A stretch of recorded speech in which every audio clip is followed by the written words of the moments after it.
There will be time for you to read the instructions and questions, and you will have a chance to check your work. All the recordings will be played once only, and you will hear a conversation between two people talking about insecticide. First, you have some time to look at questions 1 to 5.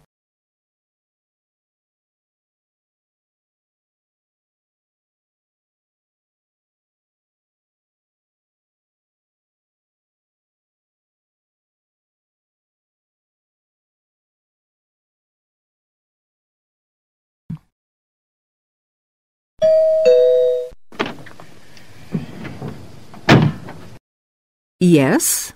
Oh, good morning, madam. I'm from Pestaway Market Research. I'm doing consumer research in this area. I wonder if you'd mind telling me, do you use Pestaway in your home? Pestaway? Oh, the insecticide thing. Well, yes, as a matter of fact, I do. What do you use it for, madam? Fleas, ants, cockroaches, woodworm? Oh, cockroaches. This is an old house, you see, and we often get cockroaches in the kitchen. I tried scrubbing and disinfecting, but it didn't seem to do much good. And then I heard a commercial about Pestaway, so I thought I'd try that. Was that on TV? No, it was radio, one of those early morning shows. You heard it advertised on the radio? Fine. And you say you use it in the kitchen. Do you use it anywhere else in the house? In the bathroom, say? Oh, no. We've never had any trouble anywhere else. We get the odd wasp in the summer sometimes, but I don't bother about them. It's the cockroaches I don't like. Nasty, creepy, crawly things. And you find Pestaway does the trick? Well, yes, it's quite good.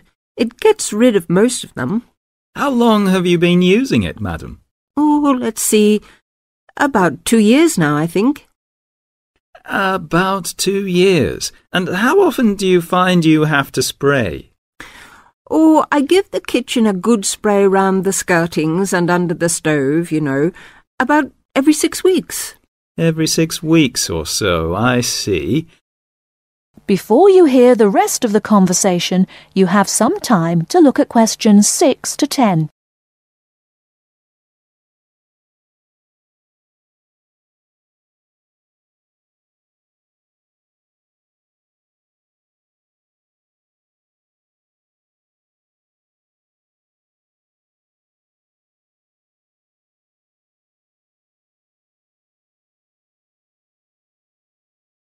Now listen and answer questions 6 to 10. About every 6 weeks. Every 6 weeks or so, I see. Where do you buy your Pestaway, madam? A supermarket? Chemist? Oh, no. I get it at the little shop at the end of this street. They stock practically everything. It means taking a bus if I want to go to the supermarket. Well, thank you very much, madam. Oh, could I have your name, please? Mrs. Edgerton. Mary Edgerton. That's E-G-E-R-T-O-N. E-G-E-R-T-O-N. And the address? The address is 12 Holly, Peterford. 12 Peterford. And may I ask your age, madam? Oh, well, just put down I'm over 50. As you like, Mrs. Egerton. And occupation? Housewife? Well, I used to be a telephonist before I married. I had a very good job at the post office, but what with a husband to look after and 4 children to bring up, it doesn't leave you much time, does it? Occupation, housewife. Well, thank you very much for your time, madam. You've been most helpful. That is the end of part 1. You now have half a minute to check your answers.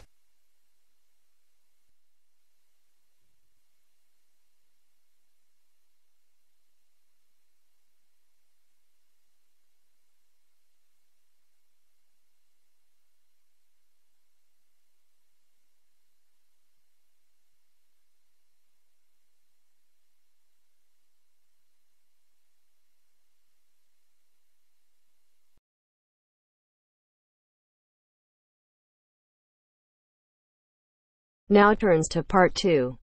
Part 2. First, you have some time to look at questions 11 to 16.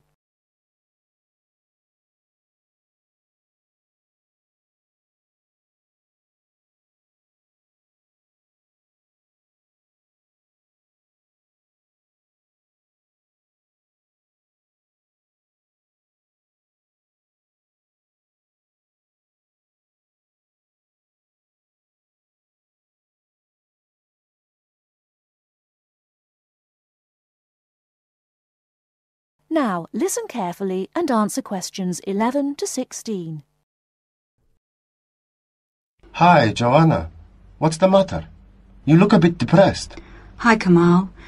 I've just been reading this article in the newspaper about how difficult it is for sociology students to get a job after they graduate. They always want people with work experience. How do you get work experience if they won't give you a job? It's an impossible situation. Yes, I know. It's a real problem. And the article says that some people spend a year or more living at home, doing unpaid voluntary work just to get something to put on their CVs. Really boring stuff like photocopying and addressing envelopes.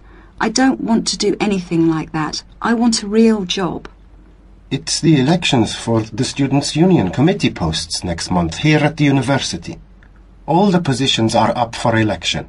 Academic officer, sports officer... What's your point? And the position of equal opportunities officer is coming up for election. I'm still not sure what you're getting at. Why don't you stand for it? The post starts in June. You're well known at the university, and I think you would be good at it. Equal opportunities officer? That sounds great. Isn't that the Students' Union officer who promotes equality within the university? Yes, that's right. They raise awareness of equal opportunities for everyone in the university and promote the issue around campus. I'd love to do something for women on campus, but what about my studies? It's a paid sabbatical post. Sabbatical? Yes. That means you take a year off and then start your studies again. Meanwhile, you get really good work experience and you can earn money at the same time. That sounds really interesting. But how do I get elected? You go to the Students' Union, fill in an application form and just give it to the union. Then, I guess, you need to put together a manifesto and try to get people to support you. I'll help you with your campaign, and I'll help you with publicity materials like posters for the notice boards and leaflets to hand out to everyone. It sounds really exciting. What exactly does the Equal Opportunities Officer do? I'm not really sure. Let's have a look at the Students' Union website. There it is. The Equal Opportunities Officer is responsible for anything which concerns women and equal rights, and is responsible to the Students' Union Executive Committee for making sure that any racism or sexism is dealt with. Students' Union officers have to be available for students to talk about any problems they have and try to help them. I would love that part of the job, giving help and advice to students. The whole reason I want to work in social services is to help people. That would be very good experience. It's a big responsibility too. It also says that you're in charge of a budget and you would be responsible for managing a team of people. It's good experience for a management position in the future. Now I'm getting really excited. What about the day-to-day responsibilities? It says here that the Equal Opportunities Officer acts on any health and safety issues. The Equal Opportunities Officer represents all the students on university committees like the Safety Committee and the Equal Opportunities Committee. Lots of meetings then. I don't think I would enjoy all those meetings quite so much. My first aid certificate might be useful for safety issues. Very useful. And you would supervise the running of the creche, make sure that students with young children have access to childcare, that sort of thing. Oh look, the Equal Opportunities Officer also has responsibility for the university bus service. Perhaps I could even get it to run on time. No, don't be too ambitious. We have to get you elected first. Let's take a walk to the union office. Maybe we can meet the Equal Opportunities Officer and talk to her about the job. Great, let's go.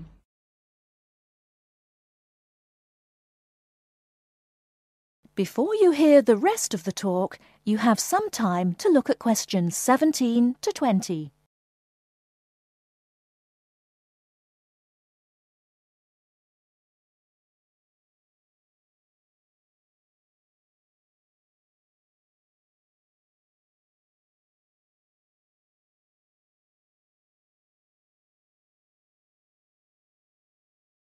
Now listen and answer questions 17 to 20.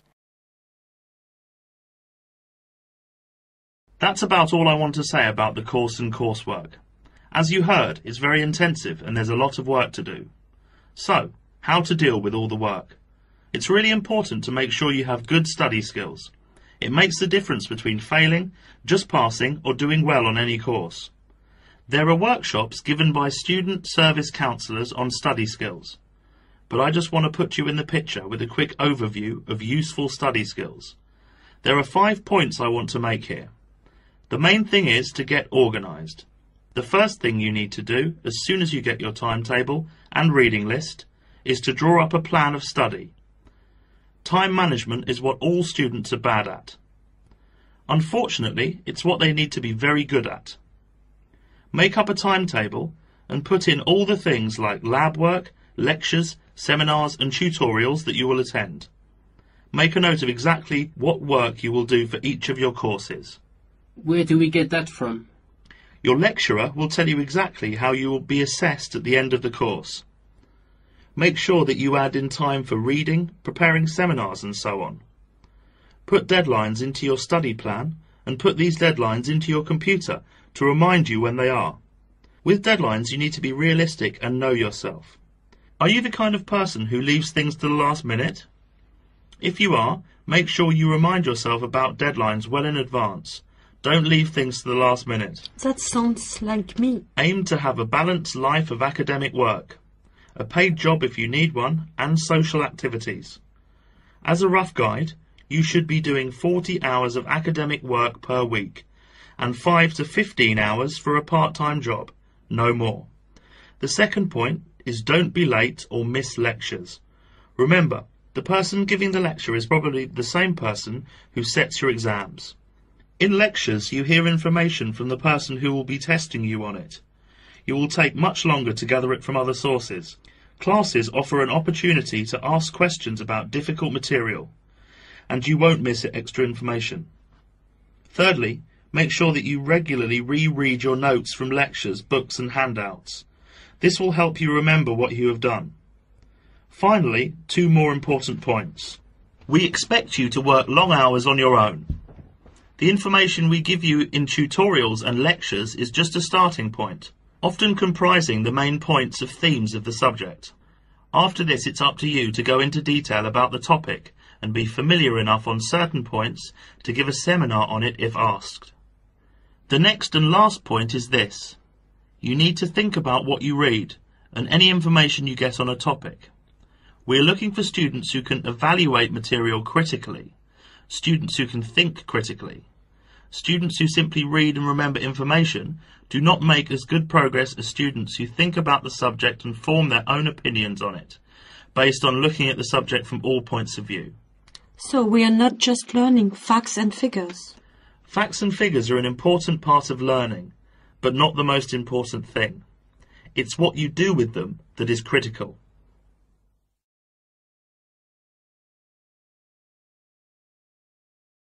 That is the end of part 2. You now have half a minute to check your answers.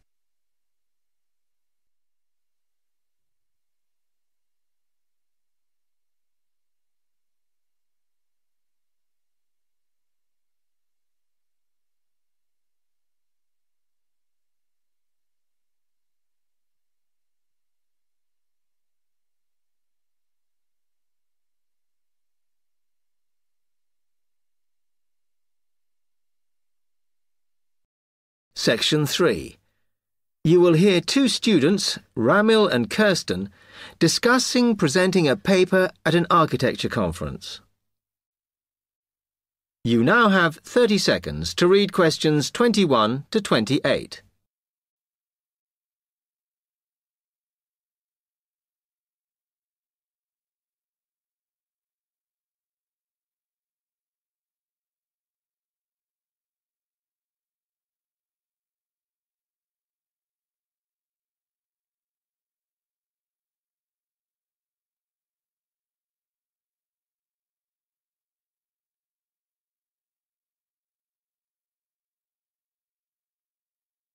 Hi, Kirsten. Have you heard about that architecture conference in Oxford at the end of the year? Yeah, I saw the leaflet on the notice board. As it's my final year, I ought to try giving a paper, but I've got no idea how to go about it. Oh, I think you should go for it. I did one last year. It's quite straightforward. First of all, you need to see what the conference themes are. You know, what topics they are covering. You can do that by looking it up on the website. You need to submit a paper that falls into one of the categories they give you. Oh, that may give me some ideas. Then, while you're doing that, you should also have a look at the information on how to submit your paper. The rules, if you like, such as the length. It's important you follow those. I see. And then I suppose the next stage is to start writing it up. I'd like to use it as an opportunity to propose some future work, but I understand it must be based on current work. Still, there's plenty to choose from. It makes sense to do something that I'm more familiar with. Yes, and the other thing is, when you've written it up, then go back and look at your data carefully and make certain that you've presented it in a format that is standard for your subject. Remember, people have to absorb information very quickly while they're listening. Don't make it too complicated. Okay, well, I reckon that'll take me about a month to get that sorted. Then the next thing I have to do, I guess, before I send it off to the conference organizer, is give the whole thing to the events officer so that he can look through it and see if it all makes sense and is okay. Yeah. Remember to warn him that it's en route so he can fit it into his schedule. Oh. Then you're done, really. All you have to do after that is to go through it and sort out any changes you need to make. Then finally, you can submit it. You can do that online. Phew, good. Then I just wait to hear, I suppose. How long does that take? It depends, but usually about 6 weeks. Oh. When you hear if your paper has been accepted, then at that stage, it's worth giving them a list of any technical things you need when you actually give the talk. A screen or video players or that sort of thing. Okay, but that's a long way off. And I know that if my paper is accepted, then at that stage, I have to give them a short text about myself and my academic background so that they can put it in the brochure. Famous at last. Yeah. You now have 15 seconds to read questions 29 to 30.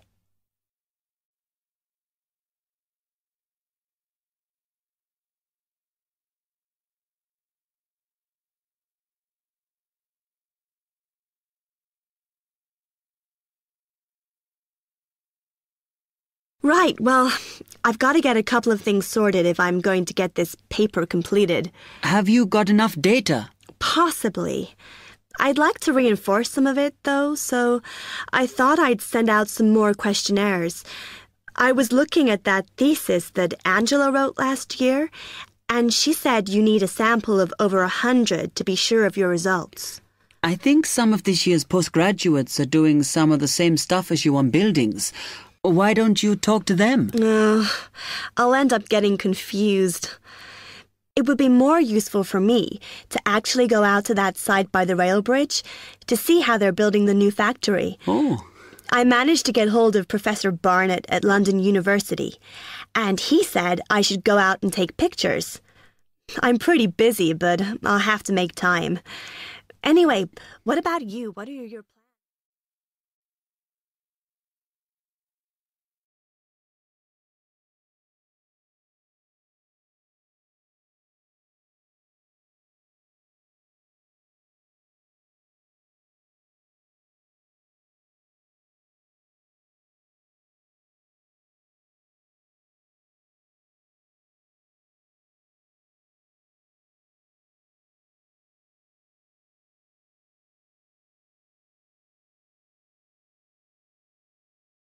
Section 4.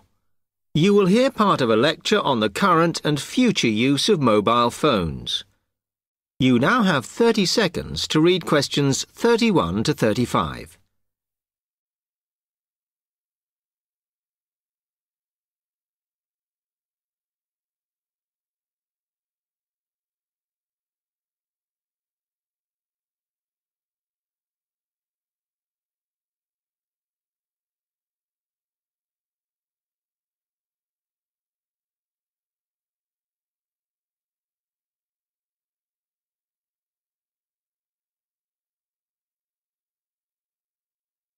Okay, now today we're looking at changes in communication, and specifically changes that have just happened or are likely to happen in the next few years.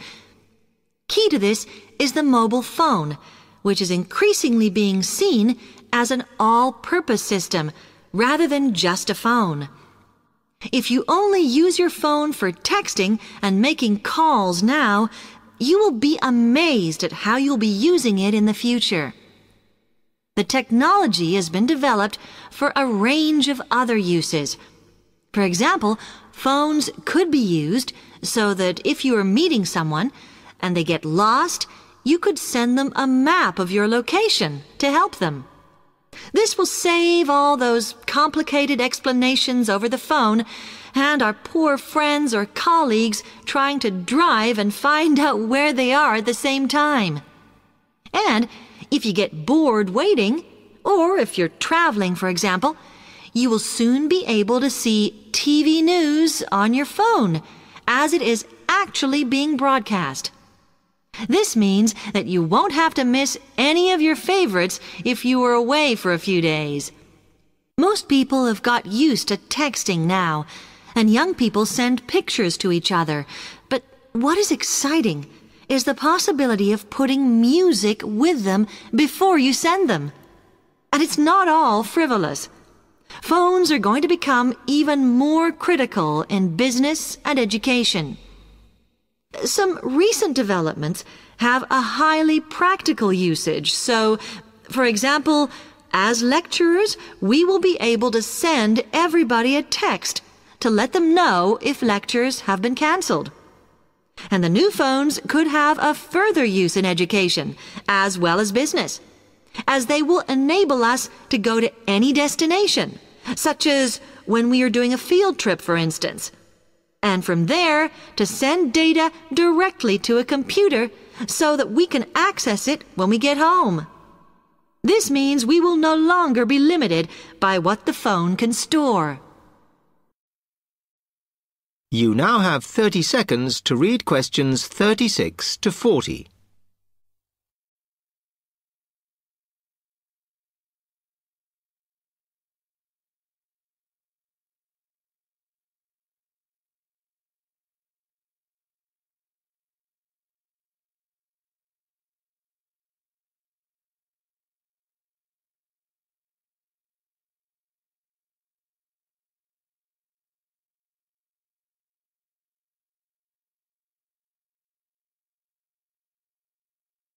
And it's interesting to look at the different ways that men and women use phones now, as that does affect how the technology will develop. Some research has been done on how people use phones, and some of the results are surprising. One of the increasing usages of mobile phones is to get all sorts of data, such as phone numbers, the weather, train times, etc. And while there's been an attempt to set up connections with things that women might be interested in accessing, it is overwhelmingly men who do this. But what about the traditional use of a phone? To speak to people? I suppose we would predict that it is mainly women who use phones as a method of contact for friends and family, but, in fact, the genders exploit this facility equally. I've spoken about the increased business usages that phones will offer, and I suppose we would associate this usage with men. The survey picked up, though, that women are often working from home or catching up with work in the evenings, so they use phones in this way as much as men do. Most of us are aware we can store photos on our phones.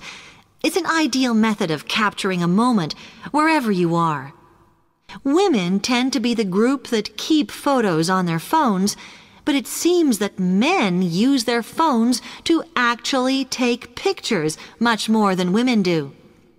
And of course, all this knowledge affects the marketing that the companies will do in order to sell